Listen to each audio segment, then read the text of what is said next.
ആദിവിശേഷിൻ്റെ ഗൂഢാചാരി 2 എന്ന സിനിമയുടെ റിലീസ് അടുത്ത വർഷം മെയ് 1-നാണ്. ശിവകാർത്തികേയൻ്റെ പരാശക്തി സിനിമയുടെ പൊള്ളാച്ചി ഷെഡ്യൂൾ റാപ്പായിട്ടുണ്ട്. ഓഗസ്റ്റ് 29-ന് റിലീസിനൊരുങ്ങുന്ന ഫഹദ് ഫാസിലിൻ്റെ ഓടും കുതിര ചാടും കുതിര എന്ന സിനിമയുടെ ട്രെയിലർ ഈ വരുന്ന 10-ാം തീയതി പുറത്തുവരും.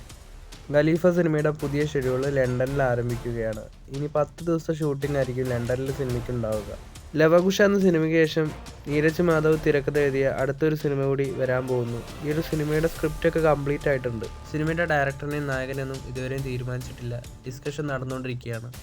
പൃഥ്വിരാജിൻ്റെ കാളിയൻ സിനിമയുടെ ഷൂട്ടിംഗ് അടുത്ത വർഷം മുതൽ ആരംഭിക്കുമെന്ന് ഇപ്പോൾ ഉറപ്പായിട്ടുണ്ട്. ഒരുപാട് വർഷങ്ങളായി കാളിയൻ സിനിമയുടെ ഷൂട്ടിംഗ് ഡിലേ ആയിട്ട്.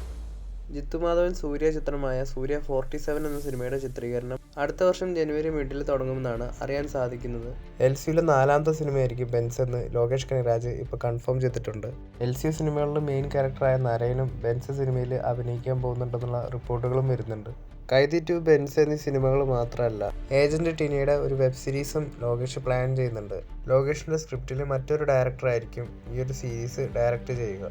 കൈദി 2 സിനിമയുടെ ഷൂട്ടിംഗ് അടുത്ത വർഷം ആരംഭിക്കുമെന്നും ഉറപ്പായിട്ടുണ്ട്. LCയുടെ ഒറിജിൻ സ്റ്റോറി പറഞ്ഞുകൊണ്ട് ഒരു ഷോർട്ട് ഫിലിം ലോകേഷ് കനിരാജ് ഡയറക്റ്റ് ചെയ്തിരുന്നല്ലോ. എന്നാൽ ഈ ഒരു ഷോർട്ട് ഫിലിമിൻ്റെ VFX വർക്കൊന്നും ഇതുവരെയും കഴിഞ്ഞിട്ടില്ല. കൂലി സിനിമയുടെ റിലീസിന് ശേഷം അതിൻ്റെ വർക്കുകളിലേക്ക് ലോകേഷ് കടക്കും.